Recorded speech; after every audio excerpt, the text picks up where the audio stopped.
seen anything like that. Wide right. Little roller up along first. Behind the bag. It gets through Buckner. Here comes Knight, and the Mets win it. Oh, the band is out on the field. He's going to go in the end zone. He's going to go in the end zone. The Bears have won. The Bears have won. Oh, my God. Hit it, Roy. It's the Eastside Dave Show. It's the Davey Mac Sports Program. Wow, off to a good start. It's the Davey Mac Sports Program where we talk sports and other stuff like Halloween. Speaking of which, why did the skeleton cross the road? Anyone? No idea. Because he didn't have the guts. Ha ha! Oh man, that's funny, and I'm being objective. If you don't like it, you're subjective. A subjective asshole is what you are. Anyway, I'm Objective Roy Harder, and here's your host, Mr. Objective Eastside Dave McDonald, everybody. Roy. Sorry, buddy. There is no chance in hell you read that before the program. There is simply no chance. And Well, you gave me the common courtesy and respect. I'm going to pull back the curtain. It's me who does 100% of the show prep for 100% of every Davey Mac Sports Program episode. That even goes back to the Sean O and Chris Pepper Stanley era. So for the last 15 years, I do it all. I'm not trying to pat myself on the back. What I'm saying is, could you take the 30 seconds to look at your stupid fucking introduction and David, I'm going to be objective here. Listen, I actually read the intro, but what happened was right before Bobby said, "Hit it, Roy," I had a shitstorm of activity here that I had to jump up, and I ran back and threw in my headphones. All right. Listen, all Robert and I are hearing are excuses, and you're looking crazier than ever in some sort of Vietnam shirt. So we want to move on because you have sort of a Manson compound member type of vibe going on. Yeah, I mean, also, Roy, can you move to the side? The microphone. Look at the shirt is completely unbuttoned. He's got some gold chain. What is that? Because it looks very Iron Eagle, German. I think that's gold, Dave. That's not some sort of. No, it's gold, all right. It's a German eagle. It's a 18 karat gold German eagle. So it is you're wearing a German Aryan fucking eagle type of deal. Well, yeah, it's an eagle, but I don't know if that's German. Okay, You know? It's not like a swastika or anything. Hold it.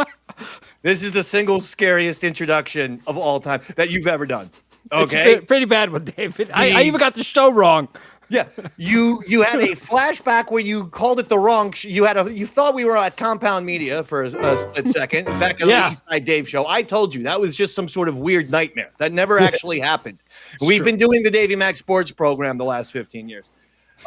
Secondly, the chest, the shirt is unbuttoned, but I got to tell you, lack of chest hair. You've got like a little baby doll's amount of chest hair. I mean, what is this? I thought the beard kind of makes up for it. You know, it kind of fools people into thinking I have a lot of hair down there. So I just kind of, it distracts people from my chestless. I have to say, I am less creeped out by the grown man that you see sometimes at the pool who is like so much hair he looks like George the Animal Steel.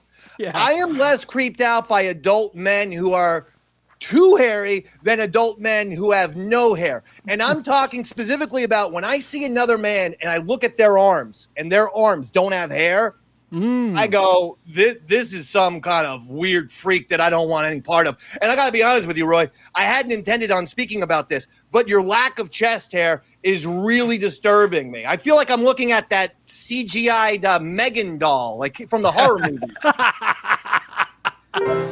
Like it's too smooth, Roy. It's too smooth. It looks like plastic CGI.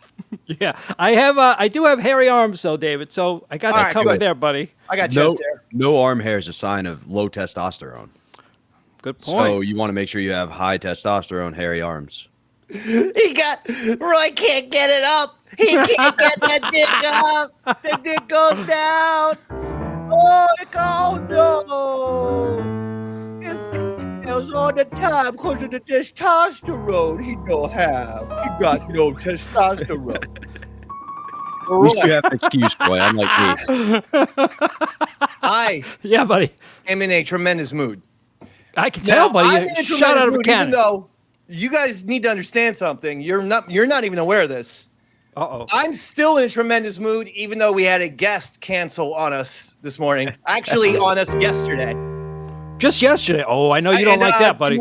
To Art and to all the football fans, I am going to get into the football without a doubt. I watched 8 football games over the weekend between college on Saturday, 4 college games on Saturday, 4 pro games on Sunday. Hey, man, is there any doubt I'm the sports master? No. None for me, David. Well, I mean, you're supposed to hit the damn keyboard and do it. Now I'm laying out. Sportsmaster! Sportsmaster! You're the one that we bet after! Yeah, if I lay out for you, dog, me laying out, I literally lay out. So if you see me leaning back, that's me trying to lay out. That means you play your music. All right. I got it now, man. It only took me 15 years. We want to hear the Roy Harder music, but we want it completely uninterrupted. Robert and I are not allowed to have our, quite frankly, Neanderthal voices disrupt the brilliance of Roy Harder music magic. Now, the reason why, and yes, we are going to get to the football. Like I said, you're not getting any of these other sports hosts watching 8 games over the weekend. You're just not. But I'm dedicated to sports. I'm not dedicated to repeating the talking points of Sports Center anchors or WFAN hosts. I'm dedicated on formulating my own opinions, and the only way to do that is to watch the sports. Well, I will get to the football in the second half, but right now I have to tell you something. It's all about the baseball, and it's all about the fact that yesterday ended the 2025 Major League Baseball regular season. Games 162 across the board were played yesterday. And let me tell you something, my friend. The Mets had to have the Reds lose and then win in order to make the playoffs. Forget about the division. The Mets choked that division away to the Phillies a month ago. But they could still make to the baseball playoffs via the third wild card spot, the final wild card spot. They go out there. The Reds lose. The Reds lose the game. 50% of the job is done for the Mets. All you have to do is beat the lowly Miami Marlins, who suck, who are going absolutely nowhere. They're not going to the postseason. So the Mets, all they have to do, beat the goddamn Miami Marlins. The Reds lost, and we're in the playoffs. And what do the Mets do? They go out and get shut out 4-0. They don't score one goddamn run. Not one. Now, Shut up. Wow. here is the issue I'm having.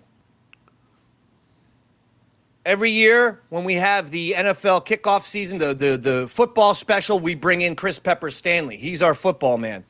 Mm-hmm. Every year when we preview baseball, we bring in Daniel Bobo Curlin. He's our baseball man. He's a diehard Mets fan. Yeah. I'm a diehard Yankee fan. Here's the one thing that I don't understand about Mets fans. I've seen it going back to Bobby Valentine, to when they signed Mike Piazza. I've seen it when Jose Reyes, made an all-star team at shortstop. I've seen it when they signed Francisco Lindor. And I've seen it when they signed Juan Soto. Every single one of those times, every single one. I was told the Mets are now the number one team in New York, that the Yankees are the little brother, that the Mets are the big brother, that they're the best team.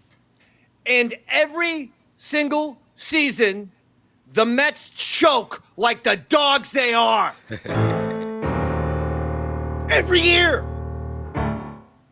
Hey, Mets fans, you ever hear of a goddamn jinx? This is baseball, dog. It's the most superstitious sport of all the sports. And maybe try a different strategy as a fan. Maybe stop shooting your dumb mouth off at Yankee fans. Because every year, the karma train runs you over harder than the 7 line does. Now, I put this out on X. Robert, do you have that tweet that I put out? Sure do, buddy. Here it is exactly. Every year, Mets fans talk smack to Yankee fans, bizarrely thinking their team is better. And every season, the Mets choke like dogs. You'd think one year, Mets fans would learn to stop jinxing themselves. But I suppose they are stupid people. They root for the Mets, after all. Guys, no less than 60 seconds after I tweeted that out, I get a text from Bobo. Hey, Dave, can't make the show tomorrow. Oh, Now, he says, my friend is in surgery, and he needs me waiting there for him when he gets out. let's talk about First Mr. of Met. all, Bo, all you have to say is, I'm in morning, Dave, man. I can't do it. Bo, no one's been hit harder with sports losses than the Dave man recently. My Yankees lost a World Series. My Notre Dame lost a national championship. The Knicks lose in the conference finals in 7 games to the Pacers. I've been getting killed. I would have been empathetic. But I will tell you this, Bo. If I find out that you lied to me, because Roy, the veracity of this statement, I can't do the show tomorrow. My friend's in surgery. He needs me waiting for him when he gets out. What the fuck? I don't know, man. I don't even know What kind of surgery is this? I think he meant veracity. I think he meant Malik Neighbors from the Giants. I think Bobo lives in a delusional world where he thinks they're friends, so he's going to be waiting outside the hospital. I mean, that would make sense if he's stalking Malik Neighbors, who did hurt his ACL. But again, Bo, listen, I understand, little buddy. We'll get you back on the Davey Mac Sports Program when you're not crying. But you are lying.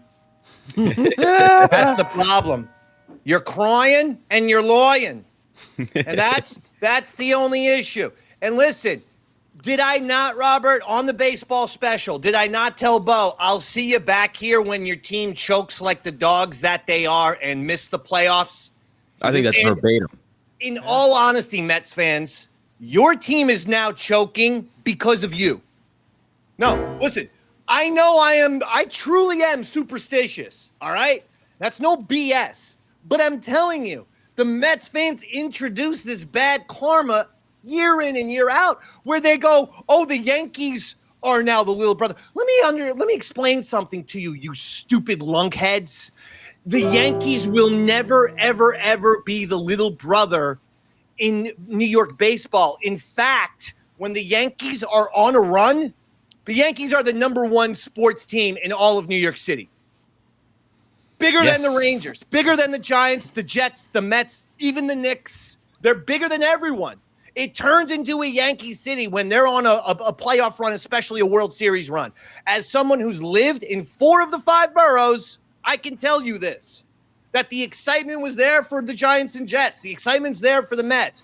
Last year was pretty insane for the Knicks. But it is off the charts with the Yankees. It's a Yankees city, #1. #2, the reason why that's the case is the Yankees franchise is 60 years earlier than the Mets. The Mets, their first year is 1961. The Yankees were, they were conceived in 1903. They got a head start for sure. #3, the amount of championships is such a ridiculous lead. The Mets have 2 championships, and the Yankees have 27, dog. 27. It's impossible for the Mets to take the big brother role. And for you Mets fans out there that are like, you You just said that the Yankees were around 60 years. That's why they have more championships. Well, from 1962 to right now, do it with me. The Yankees win in 1962. They win in 77, 78, 96, 98, 99, 2000, 2009. So that's 8 championships. The Mets won in 69 and 60 and 86. So that's 8-2. So even when both teams were in existence, the Yankees have 4 times the amount of championships that you guys do. Do yourselves a favor, shut the fuck up for the rest of your lives, and put yourselves perpetually on the Shizer list. Shizer! You're the ones that we despise! Because you deserve to be on the Shizer list, Mets fans. Every year I hear, we got Soto, Yankee fans, we got Soto, we're going to win the championship. Well, you did. Here's the only issue. Soto's now going to be a fucking Met. When you put on that uniform, it's like fucking Superman putting on a suit of kryptonite. It renders you completely useless. You put on the pinstripes, you become an Avenger. It's like getting the Thanos gold thing, the gauntlet glove. And you become an all-powerful being when you put on the pinstripes. You put on the Mets uniform, it's kryptonite.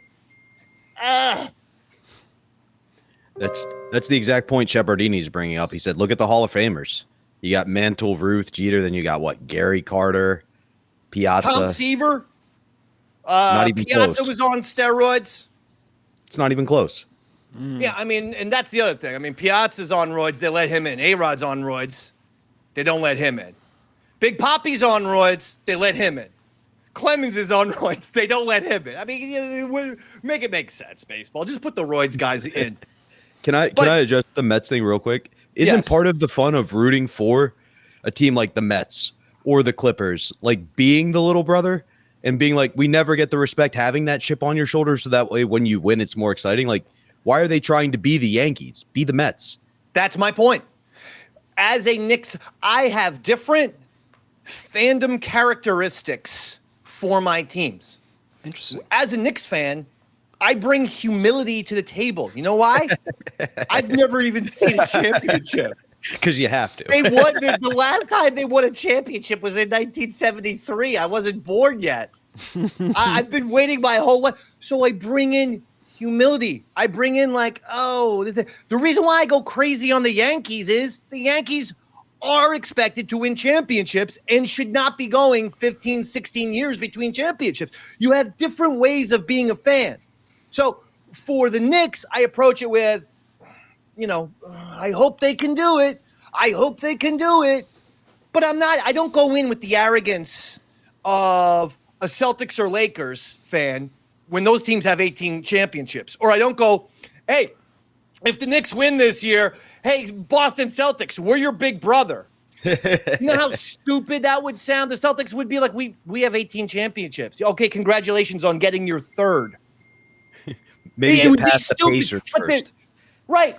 But so again, as a Knicks fan, it's like I go in, I try not to piss off people. I try not to piss off the goddamn Celtics and Lakers fans. Their franchises are the number ones in the NBA. But then you get these Mets fans year in and year out. We're the team of New York. No, you ain't. You know what you really are? You're the team of Long Island, which last time I checked, Roy Harder, ain't no goddamn borough of New York City.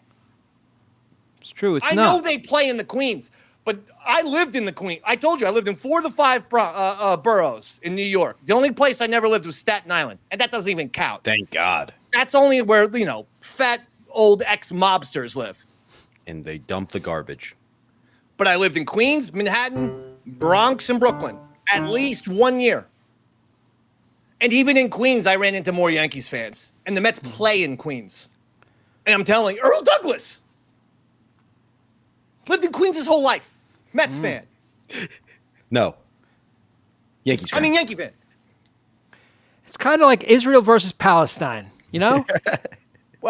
No, it's nothing like that. That the Phillies should just come in and take over New York? I agree, Roy. No. We are a sports show specifically we need against political talk. We need a 2-team solution here, David. I think it's really the Dodgers town anyway, Roy. They left, it's time for them to take it back. The point being, you did it to yourselves, Mets fans. And Bo, I love you. If you had told me, hey, Dave, man, I'm in mourning. I can't emotionally do it to you. Believe it or not, I would have had sympathy. Now, and I do have sympathy if the friend is in surgery for real. I want to throw that out there. Yeah, of course. But if his friend is Mr. If his friend is Mr. Yeah, his friend is Mr. Mulligan. Yeah. But let's also be honest. If the friend wanted you in surgery, you knew about it before Sunday. Also, the timing was I sent out that tweet. Literally 1 minute later, I get that text. And Bo was on Twitter at the time. Because he gave me a reply of giving the middle finger. And I gave his tweet a like, basically saying, Bo, I'm just having fun. Actually, I'm not. I'm having fun with Bo. Bo's excluded from this because Bo actually brings a little humility to the table, but he is much different than 99% of Mets fans. So, Bo, you're excluded. But this does pertain to 99% of the Mets fans. They're always arrogant and cocky for no reason whatsoever. They always want to be better than the Yankees, and then they always choke. Who is lying on a hospital table and goes, you know who I want to see when I come out of anesthesia? Bobo. And the guy's I love to hear about NASCAR and the Mets. Maybe the guy's like, Daniel, did the Mets still miss the playoffs? Yeah. But here's the thing, okay? Yes. The Mets are still, yes. The Mets are still out of the playoffs. And by the way, I'd like to take this time to say I'm happy Mayor Adams dropped out of the New York mayoral candidacy. That guy's driven the goddamn city into the ground.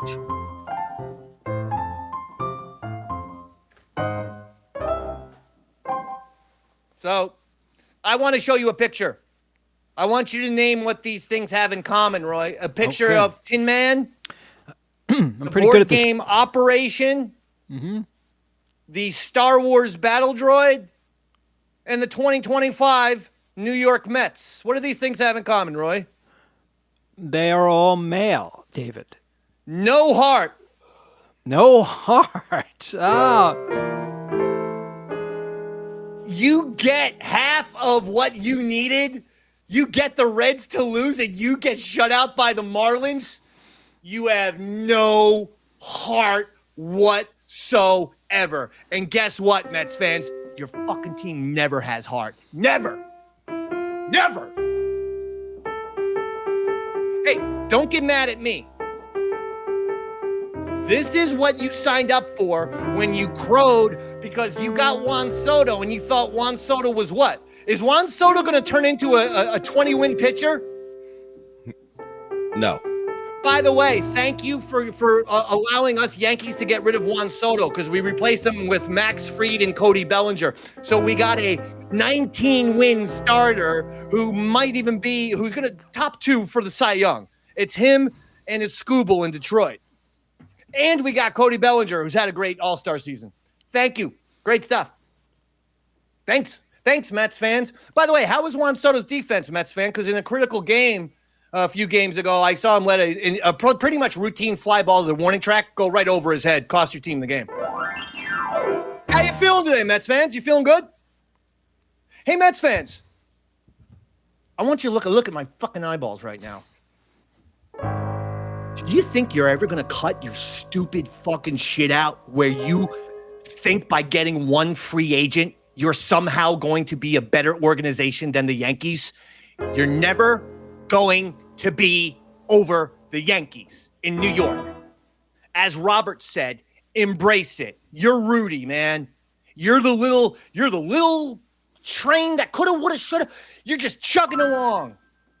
When the Mets win, it's supposed to be fun. Like, oh my God, these absolute little brother losers won.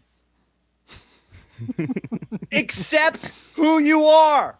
You're the little brother choking losers of New York. If you accepted that, I think you'd have a lot more fun. Because then when you eventually win 75, 80 years from now, when you eventually win your third World Series, it's going to feel good. You're going to be like, yay, we're the lovable losers. We won.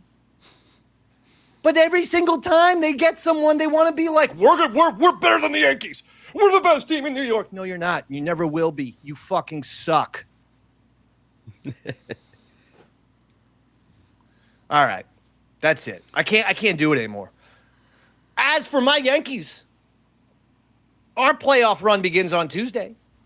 The Yankees play the Boston Red Sox 2 out of 3 game wild card series. It's now you have the 2 wild card series, all 3 games in the same stadium since the Yankees had the better record. So you're getting Tuesday, Wednesday, and Thursday. You are getting all 3 of these wild card games, should it go Thursday, will be in Yankee Stadium. Ooh. All 3 games. Oh, wow. Here's the bottom line. Yeah, I feel good that the Yankees are in the postseason, but the Yankees tied with the Blue Jays for the best record in the American League. However, since the Blue Jays beat the Yankees head-to-head in regular season matchups, they get the tiebreaker. So the Yankees go from the number 1 seed and having home field advantage throughout the playoffs to now they're in the wild card round, playing the Boston Red Sox, who until the last series of the regular season this year, the Boston Red Sox had owned the Yankees. At one point, the Yankees were 0-8 against the Red Sox this season. Oh, boy.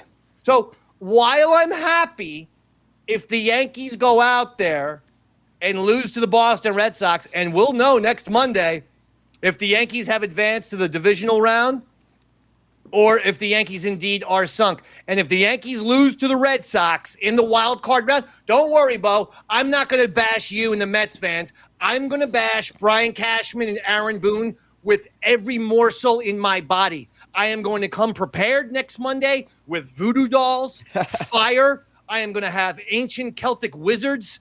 We are going to do everything we can to sentence Brian Cashman and Aaron Boone to be banished to some sort of Alcatraz Mordor location.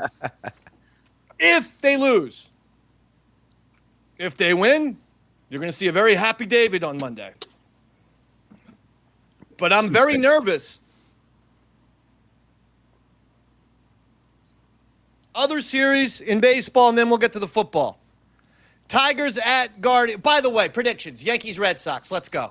Ooh, I'm not going to go against you on this one, David. I'm going to go with the Yankees. I think you deserve a win, buddy. Thank you, Roy. Robert? I don't like a team that celebrates wild card championships. Like, I feel like the Yankees are too excited that they made the playoffs, kind of like what you've criticized them for the past couple of years, where just getting in's good enough, and I don't think they have the heart the Red Sox do, unfortunately. Fair enough. We're going to find out.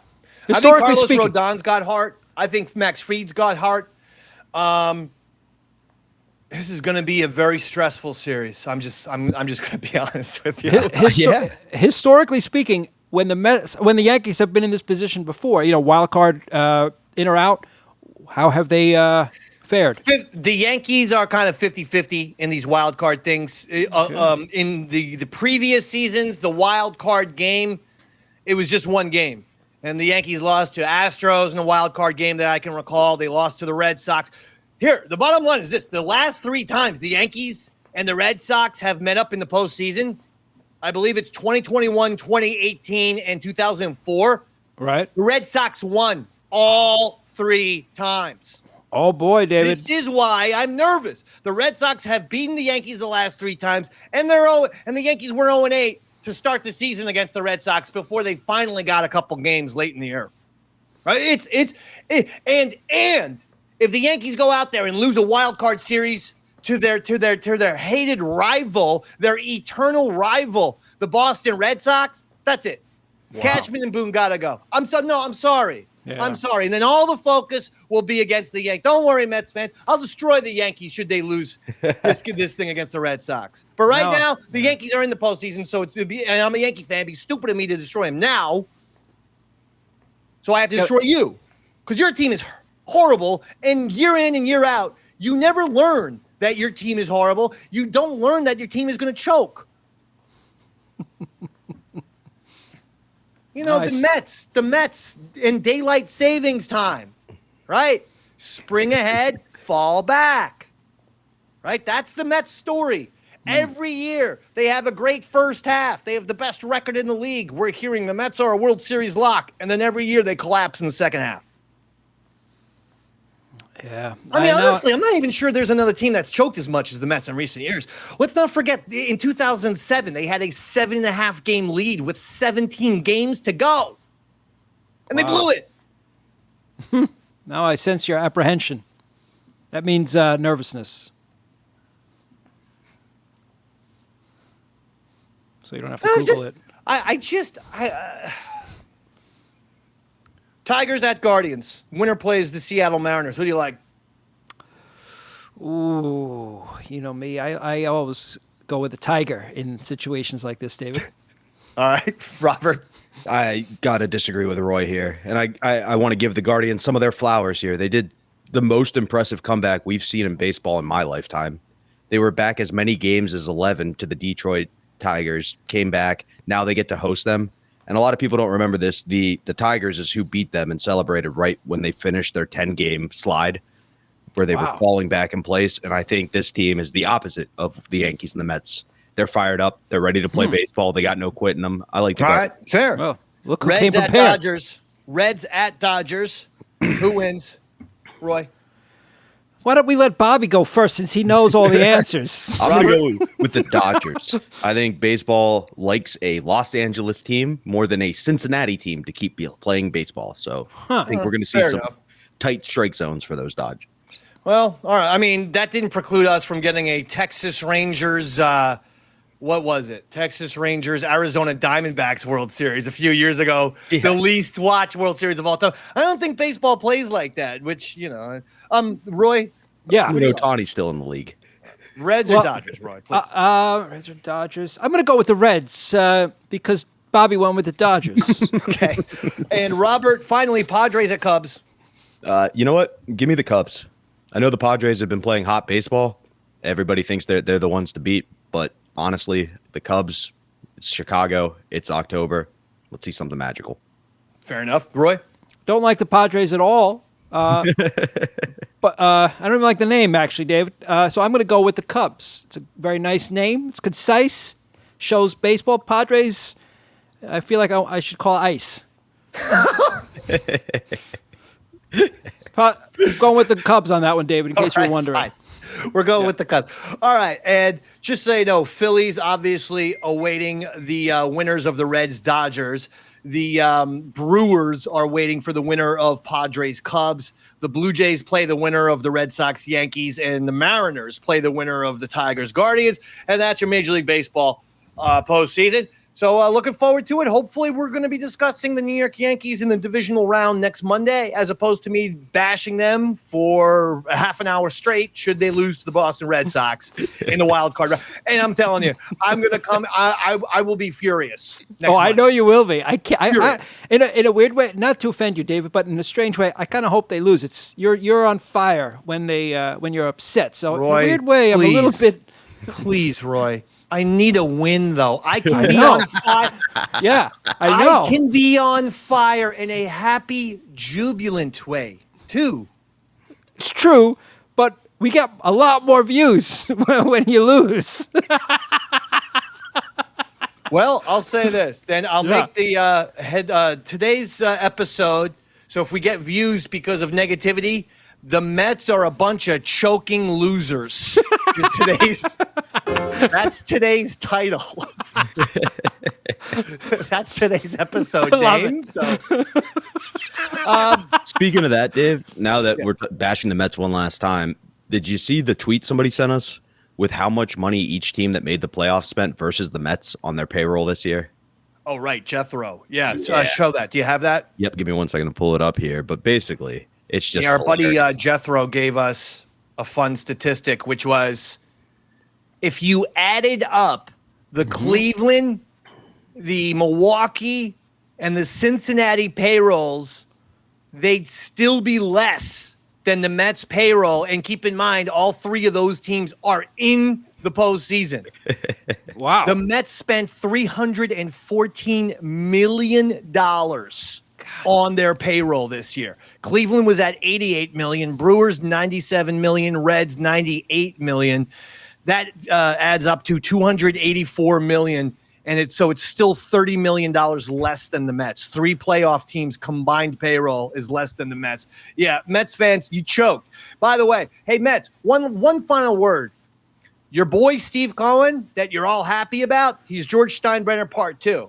Now, let me tell you something. That's not necessarily a complete negative. It depends on what era of George Steinbrenner you've gotten. Well, I think you've gotten late 80s George Steinbrenner who believed that you could buy every important slugger and forgot about starting pitching entirely because the Mets could have had no starting pitching. And so to give $800 million to one guy when you don't have starting pitching is beyond stupid. Hey, I'm not judging you. George Steinbrenner would do the same thing in 1989 before Gene Stick Michael taught him to stop trading all of your good players. All right. So you're doing the exact same thing that the late 80s Yankees did. And we know what happened with those late 80s Yankees. They won jack and shit, and Jack left town. They did a lot of cocaine, though. The Mets. I mean, I guess Pascual Perez of the Yankees did a lot of coke. All right, look. Before we get to football, I'm actually very happy about something. Remember how much I told you about the Wendy's crew and how much I love them? Yes. Yeah. Tyler and Toby and Willie, the three guys. They're very funny. Tyler has this song he does called Bag Boys. Bag Boys, what we gonna do? There it is. That's Tyler on the left. That's Toby in the middle. And that's Willie on the right. And Tyler goes, what you gonna do when they bring your food, Bag Boys? And Toby changes every single day on the calendar to Friday because he loves French fries, but he spells it F-R-Y. And Willie has this gimmick where it's called Willie's Wallet because if you get a Wendy's value meal, you save a lot of money. So they all got gimmicks, and I love them. And I think that, honestly, they're the funniest comedy troupe that I've seen since probably Kids in the Hall. Oh, wow. Yeah. They're one of the funniest comedy troupes ever. And so I haven't seen the Wendy's commercial crew recently. Well, I finally saw, we discussed it last week or 2 weeks ago, I think. I finally saw Tyler, the guy of Bag Boys fame, Tyler. Yeah. I saw him on a new Nationwide commercial with Peyton Manning. Peyton Manning says his name is Motivating Manning, and he gives a motivation speech, and there's this little skinny guy at the end who says, I want to be a quarterback. That's Tyler. Oh, so I found Tyler, Roy. Crossing over. I love it. Well, guess what? I found Toby. No way. Last night, watching Cowboys, Packers on Sunday Night Football. Yeah. I found Toby, the inventor of Friday, F-R-Y-D-A-Y, in a Men's Warehouse commercial. Robert? There he is. Look at him. That's Toby, am I right? That's him. Kind of. Roy, that's Toby. What do you mean, kind of? All right, that's good. We've seen enough, Robert. Thank you. That is, no, not kind of. That's Toby, my friend. Oh, okay. Well, he's got a good agent. So I have now found two of the three Wendy's commercial crew guys. We just got to get Willie. And then if we get Willie in a different commercial, I'm going to tweet that out, and then that'll conclude my quest for finding the Wendy's commercial crew actors, because I genuinely think they're hysterical. And yes, I watch way too much TV that I'm thinking that commercial crews are as good as, comedy troupes. Is Willie the African American in the picture, the third gentleman? Yes, he was. You should probably look for him in like an insurance commercial or pharmaceutical where he plays the father. He would make a good father. All right. In a pharmaceutical commercial. Now, have you bought into the conspiracy? Hold on. Pharmaceutical for what? Are you going in some sort of diabetes medication thing? No, that's racist. No, I don't. That's It sounded to me like you're doing Willie, the African American on the Wendy's team, must have diabetes because he's a black man. Is that where we were going with that? no. I was thinking more Zoloft or Ozempic, maybe. Even. Because I am going there. I'm going to be looking out for the next time I see a diabetes commercial, I'm pretty sure Willie's going to be in on the background. Yeah. Now I didn't have my glasses on, but why are they all wearing MAGA hats in the photo? That was Wendy's hat. Oh, It was a red hat with a white W. You really should wear your glasses.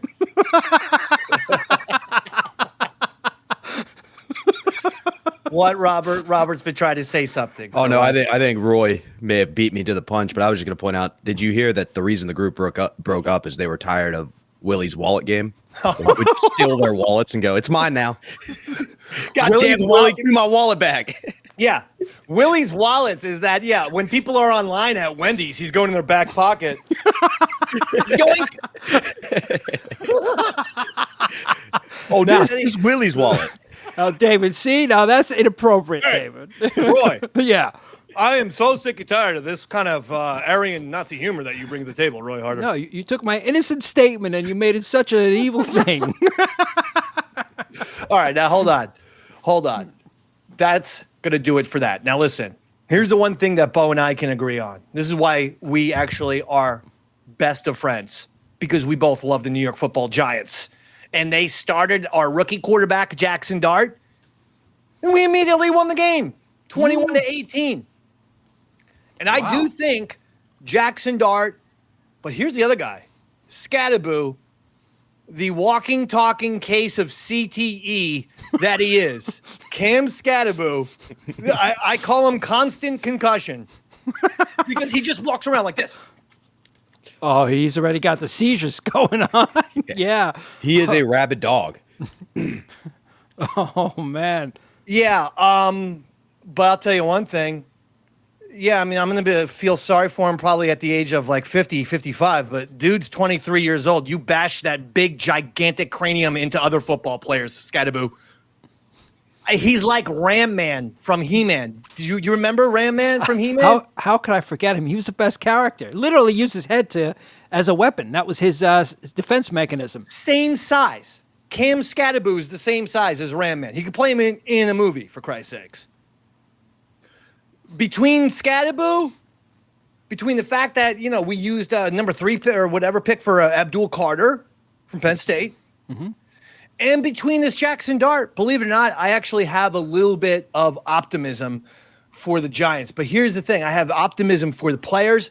I still don't have a lot of faith in Dable. No. The head coach? No.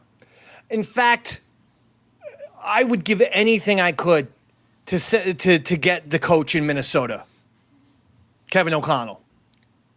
That guy is the quarterback whisperer. But people tried to put the quarterback whisperer on Brian Dable because he coached one quarterback to success. Oh, yeah, that guy's name was Josh Allen, last year's MVP in the NFL. It's not hard, probably. I'm pretty sure Roy Harder could coach Josh Allen to success. Roy would be like, "Oh, throw in the football, Joshins. Throw in the football. Oh, you throw that football, Wells, the Joshins. And you get married. You get married to the girl from Marvel, Joshins.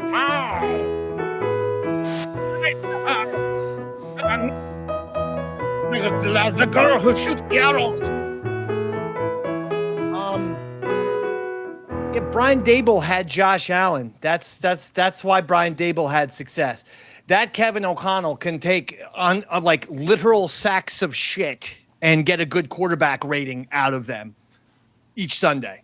It's amazing. If that guy was with Jackson Dart, I'm pretty sure he'd make Jackson Dart into a Hall of Famer. So wow. I'm excited for the players. I'm not excited for Dable. I was screaming about the fact that Russell Wilson wasn't going to inspire anyone. Russell Wilson was never going to give anyone excitement, and Russell Wilson doesn't have it anymore. Why did we start Russell Wilson for those first 3 games? And by the way, John Mara, the Giants owner, said the Giants have to win this year. So the Giants are 1-3, but it's like, why did they voluntarily put themselves in an 0-3 hole by starting Russell Wilson? That was Dable's decision. Didn't have the guts to start the rookie. Started Russell Wilson. Everyone knows Russell Wilson is washed, as the kids say, Roy. Clean. Means washed up. Oh.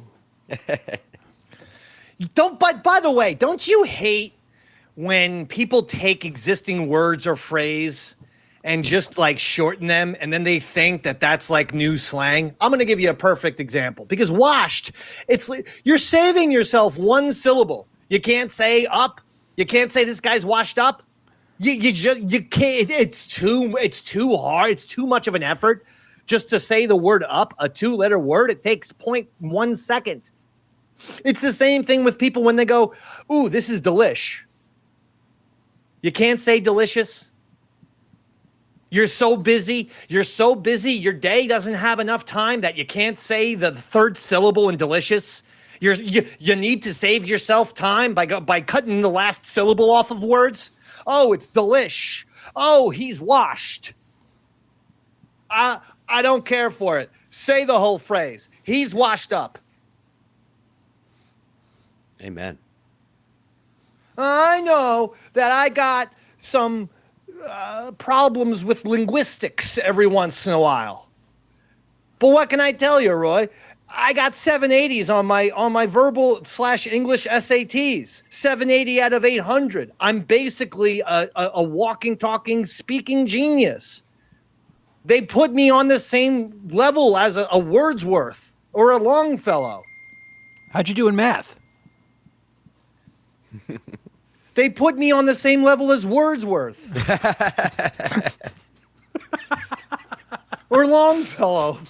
Yeah, neither of them were good at math either, David. Well, it wasn't Numbersworth, was it? His name was Wordsworth, is the point.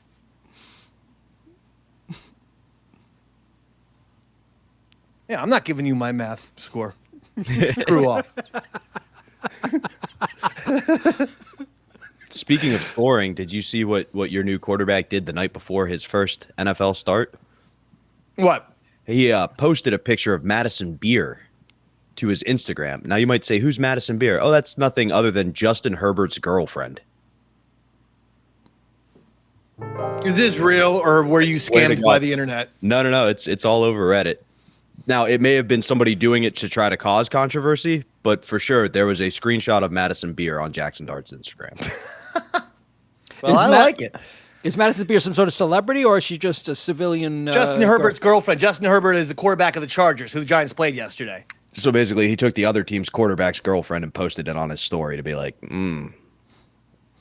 I'd have some of that beer. Now, the Cowboys and Packers tied on Sunday Night Football 40-40. I got to tell you something. This game was sensational. It was game number 8 that I had watched over the weekend between 4 college, 4 pros. We cannot allow a tie any longer in the NFL. It is so lame. But also, after you watch a game like that was if you're a sports fan, and I'm a Giants guy, so I'm not rooting for the Cowboys or the Packers. I'm just there to watch football. And that was cinematic. That was a movie. There were storylines. There was stuff all over the place. The game was at twists and turns. And then it just ends on a lame 40-40 tie. We have to do something about this. We have to figure out a way. And I get that they don't want to do double overtime and triple overtime because it's the football. Guys will get hurt. You'll get guys injured all over the place. But I have seen enough ties now in my life in the NFL. It ruins the experience of such a great game. So I ask you guys, do you have any ideas of how they could fix a tie? I actually do, David. And it's the same way they do it in soccer. They have a kickoff. So everyone sends in one kicker to the field goal line, and then they take shot after shot and whoever gets the most after whatever it is, 7 shots, 8 shots, wins the game. All right. So you're going to determine it through a field goal kicker. Yeah, because it's called football, so it should be solved by a foot. Robert? I think it's important to note my brother was a college kicker before I say this, but we already give those pansies way too much credit. All right, we don't need it relying on some twink who couldn't get hit. Let's make it the real men playing the game. I say you play like college. You start at the 25-yard line, but instead, each series you remove one man from the field. So now it's 10 on 10, 9 on 9, 8 on 8, and eventually it's a 1-on-1 game, like little Oklahoma drill. I like it. All right, that's fun. That's interesting. Yeah. Sorry, Roy. I didn't mean to shit on your field goal. I just kickers. No. It's a horrible idea. Roy's idea was an abomination. What I was going to say was just go with the college rules. Just nice and simple. But I like the taking a guy off. It's exciting. I mean, tell me a Micah Parsons as the one defender against one offender wouldn't have been the best ending of that game. Well, or you could just skip to what the college does by – the college has in overtime, first overtime is both teams set up on the 25-yard line. And then, they can obviously try to get a touchdown. They want to get a touchdown. If they can, they can get a field goal. After they get a touchdown, they can kick the extra point or go for 2. Second overtime in college is they start on the 25, but you have to go for a 2-point conversion if you scored a touchdown. And then the third overtime in college is just 2-point conversion, 1 versus 1. You get one chance at a 2-point conversion area. You get it from the 2 or 3 yard line. If you score, the other team gets a chance to match. If they can't match, I think that's maybe how we do it. We just start from the third college overtime. One play from the 2-yard line. You get in, the other team gets on the field. They have a chance to match. If they get stopped, game over. If they match, the other team gets back on. One play. They get stopped, the other team boom. I think that limits injuries, and I think that would be fun. We just zoom right to college overtime rule number 3. The Eagles have lined up to do their third consecutive tush push from the 2-yard line. I think that'd be so fun to watch. Now, the 4 o'clock game that I watched with the Chiefs Ravens, and let me tell you something. Before you move on from the tie, can I just make a point real quick? I don't know if you saw Micah Parsons' post-game interview, and I agree with you. Ties are ridiculous, where he said, honestly, I'm pissed the hell off that we tied. And I get the sentiment, but also if you're a defender that gave up 40 points. No, he was talking about that his team sucked. Okay. I saw the quote. Parsons was saying that his defense was bad. Okay, that's the point I was going to make. Don't give up 40 points. He was essentially saying this tie was equal to a loss because he said that Jordan Love, the Packers quarterback, he did have 3 TDs and no picks. Did fumble, but he had no picks. He played well, 290-something yards in the air. And he said Jordan Love played well, and we gave up 40 points. We sucked. So that's why he was pissed about the tie. Well, that's exactly what I was going to say. So it sounds like he was spot on, and I'm an idiot. The other thing, once again, the Eagles are winning. Chiefs, Ravens. I was just going to do this quickly. Chiefs destroyed the Ravens. I don't know what's going on with Baltimore. They're in serious trouble. They're starting to feel like windows closing. Derrick Henry can't stop fumbling. 3 games, 3 fumbles, including in critical moments in the fourth quarter. What's happening? Chiefs saved their season with that win. They got Worthy back, and instantly that improved Kelsey, and the Chiefs' mojo looked like they got it back yesterday. So we'll see. They're 2-2. But here's the thing. Eagles, Super Bowl champs, the defending champions, the team that won the Super Bowl last year and has started this season at 4-0. And yet here we are yet again, A.J. Brown, star wide receiver for the Eagles, complaining, upset that he's not getting the ball enough. Roy Harder, thoughts and opinions? He's frustrated, David. I know what that feels like. But his team is 4-0, and they're the defending champions. I mean, shouldn't you be happy by winning this much? Well, I mean, no. It's never enough, David. It's never enough. I'm looking for then a reason why. So you're defending A.J. Brown. You think he has a right to be perturbed? I don't say he has a right to be perturbed, but I can understand his perturbation. Okay. You feel this way sometimes?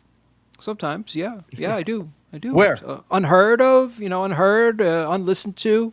On this show? Not on this show. Everyone listens to you here. Yeah, that's probably the biggest problem, actually. Yeah. Oh, I listen to you. I can't speak for Robert. I listen to every single word Roy says. I treat every word that Roy says like absolute gold. Like Bible canon, as you say. I do. Robert, would you testify to that? Oh, absolutely. Yeah. Sometimes we'll have a discussion and it comes down to Roy's rules. Exactly. So if you have any gripes, please point them towards Robert Tamburo. Okay. Well, I don't feel so bad, David. So you know what? Now I do not understand his frustration, AJ's frustration. I guess maybe he's just I don't know. You think his team's not up to his caliber? I'm asking you, is he being selfish? Does it matter that, listen, the guy is a star wide receiver. Yeah. No question about it. He is a great player. He should be getting the football. At the same time, you're 4-0 coming off of winning the Super Bowl. I don't know what else you want. I mean... I don't know. I mean, sometimes these guys just let it get to their head. You know, they got a ring, and now it's kind of like they take it, they put it on Roy, the this is the guy fact. last season. Yeah. If you recall on this show, we were discussing because he was frustrated last year in the middle of the Eagles' incredible season last year, where they were looking like the best team in the NFL, and they went on to win the Super Bowl. And during last year, when they're kicking ass and taking names, he was on the sideline reading a book because he was basically he was reading a book, basically saying, "Hey, I might as well just read because I'm not getting the football and I'm bored." So I might as well open up the book on a sideline and read it.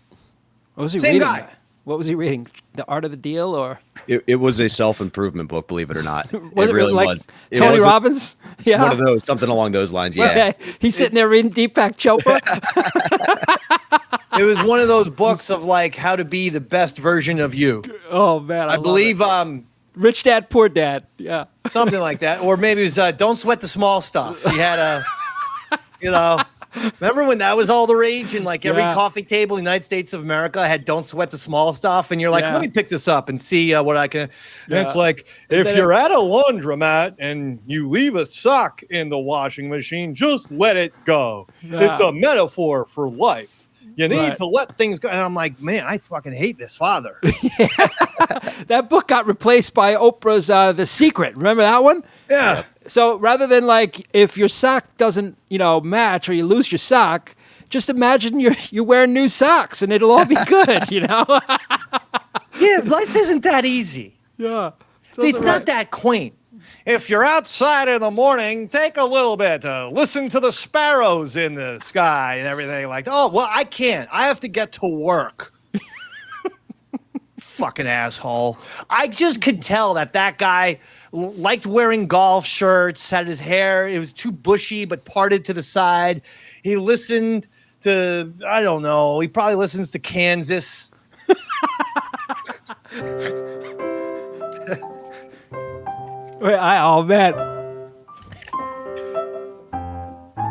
Oh man, I was gonna go for "I'm Sailing Away." Do you know that song? I could figure it out, but I mean, now you put me on the spot.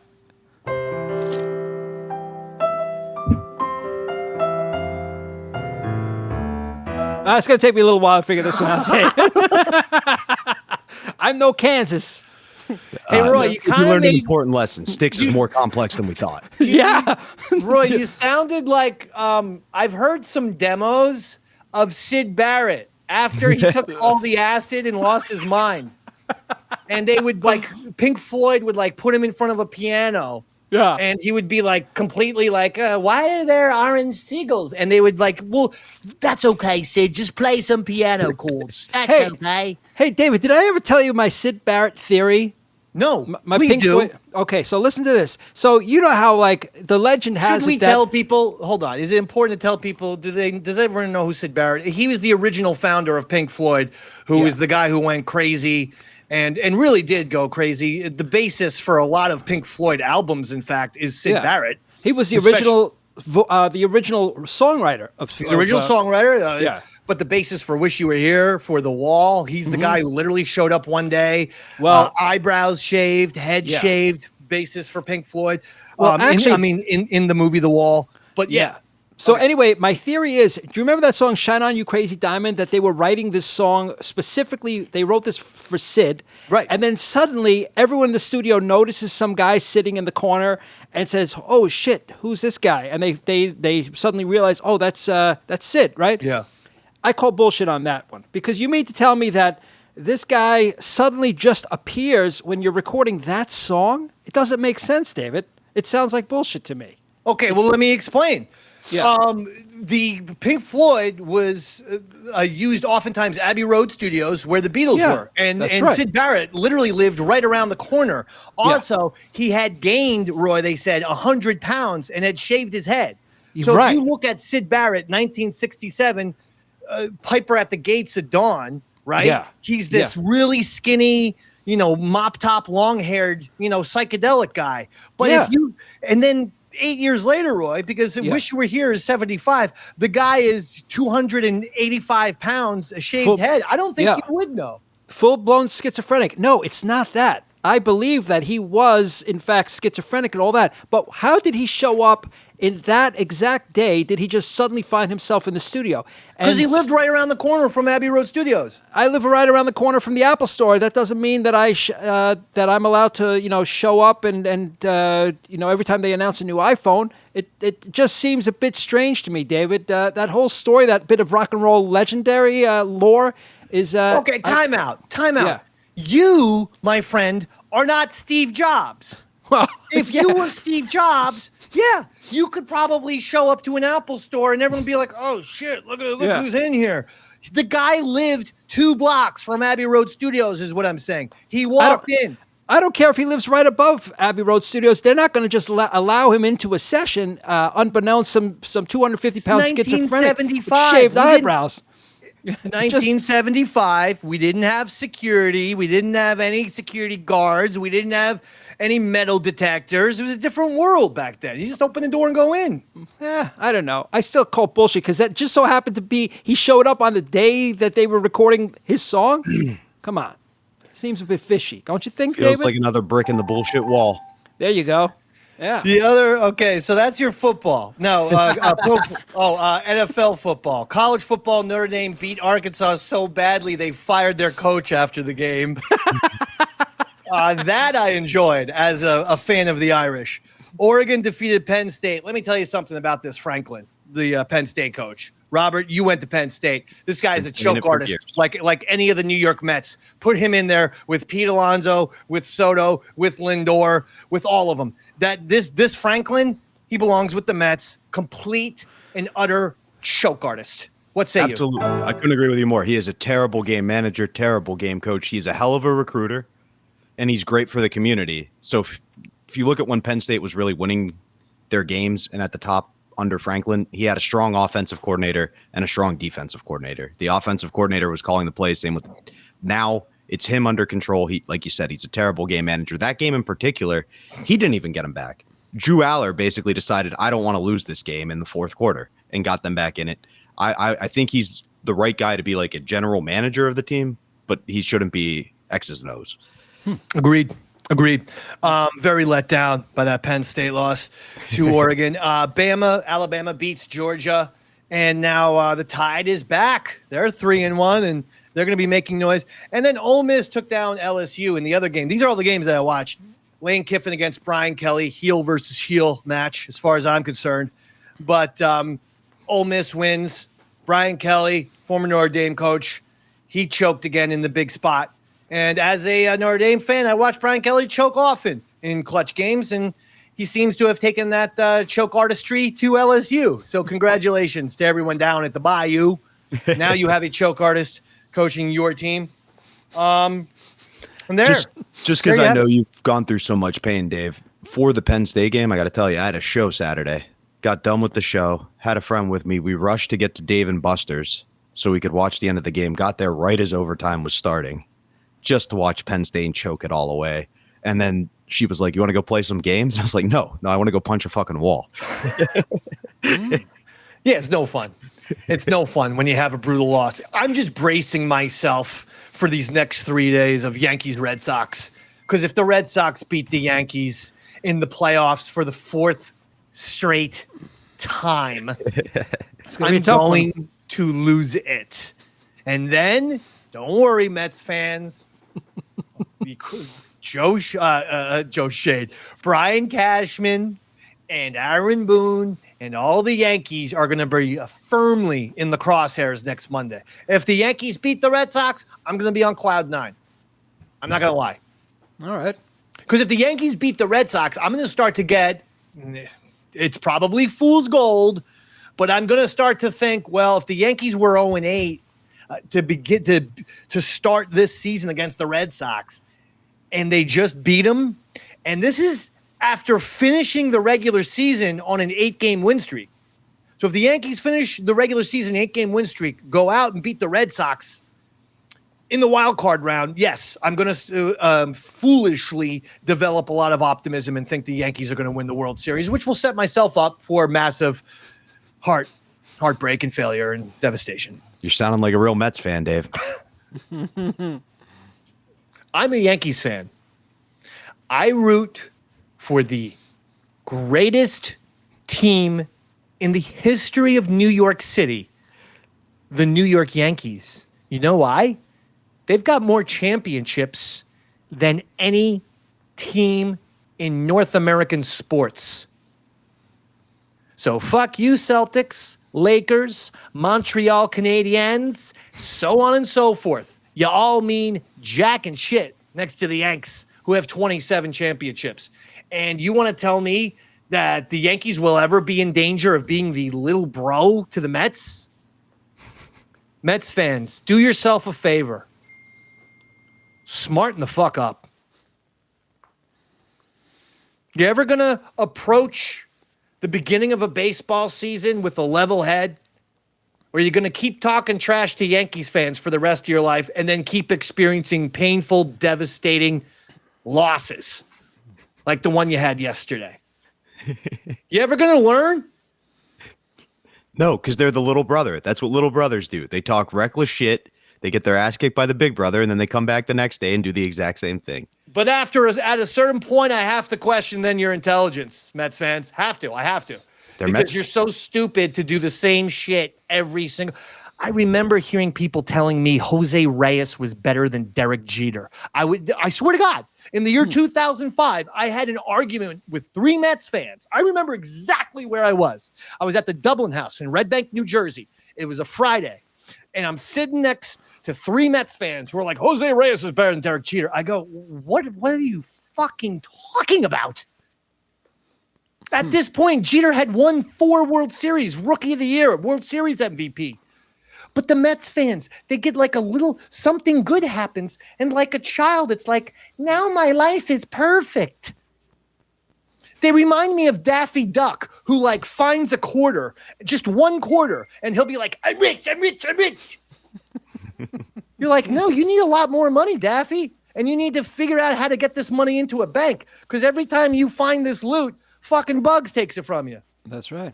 Duck McScrooge is gonna be like Daffy Duck, year in and year out, never understanding that Bugs Bunny is going to backstab him.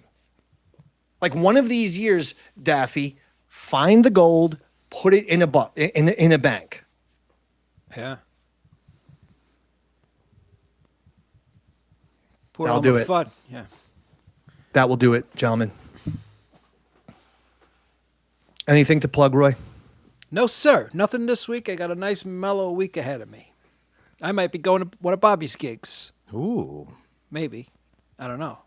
I got nothing going on. Where are you playing, Bobby? Oh, thanks, Roy.